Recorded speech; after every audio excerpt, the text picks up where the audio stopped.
Hi, in this video I'm going to be carrying out another of my 50 figure painting challenges, seeing if I can paint those figures up over the course of a single weekend. And this time I'm going to be looking at the undying legions of the Necrons. Here I have 50 Necron warriors already assembled and with sand glued to their bases, ready to be painted. I'm more confident about my ability to get this challenge done than any of the previous ones because I use quite a basic scheme for Necrons, really.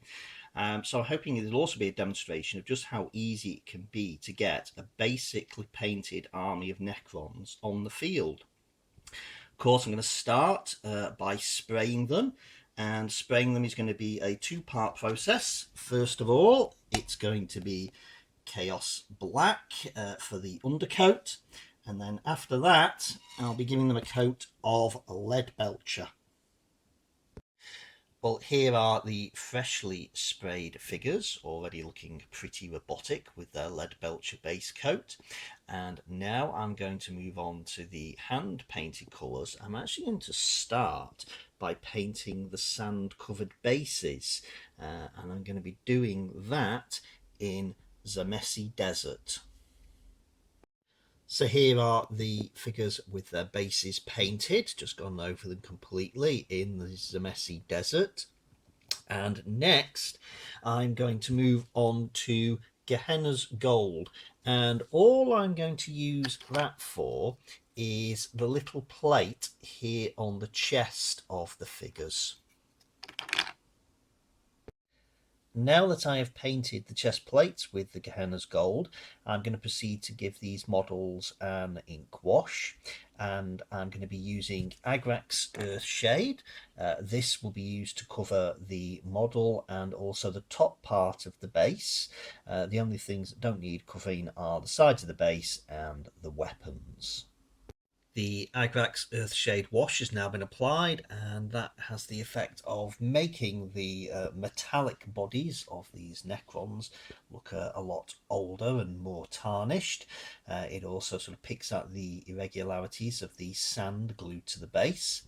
And now that I've done this, I'm going to return to the base again, and all I'm going to do is go around the sides with a bit of Steel Legion drab.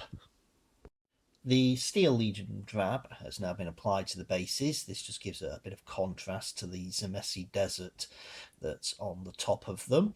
And now I'm going to move on to the weapons they're all holding. I've got two different types of weapons on these warriors, but they're going to be painted in the same way. And I'm going to start off by giving them a base coat of Abaddon Black.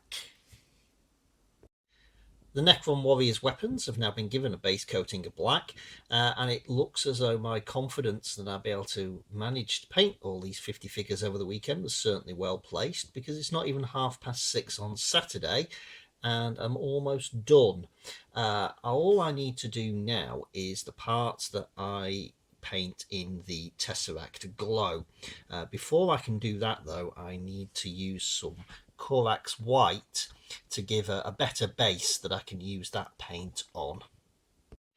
I've now applied the white coat to all of the places on the model where I'm going to go over with this Tesseract Glow next. This is all on the weapons. I don't use it on the eyes, as I've seen some people do. I prefer to leave the eyes on my figures dark.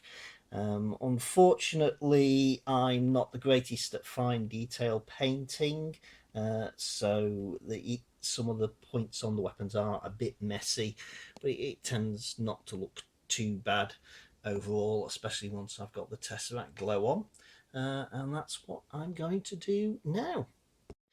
And here we are, 50 Necron warriors painted not just in a weekend, but in a single day. It was about 9:30 this morning when I started off painting. It's now after 8 o'clock at night, so it's not taken me long at all. As I said, the colour scheme is basic. I mean, I'm not a golden demon or even any competition level of painter, but these are perfectly usable on a battlefield, and I'm quite pleased that I have really put a dent in my Necron pile of shame now. I've got 30 warriors left to paint and some other more specialist models, but then that would be it. I'll have an entire Necron army. I hope you've enjoyed watching this, and it's been probably been shorter than my previous painting challenge videos, given that there are far fewer colours and it's far more straightforward. But thanks for watching. Bye.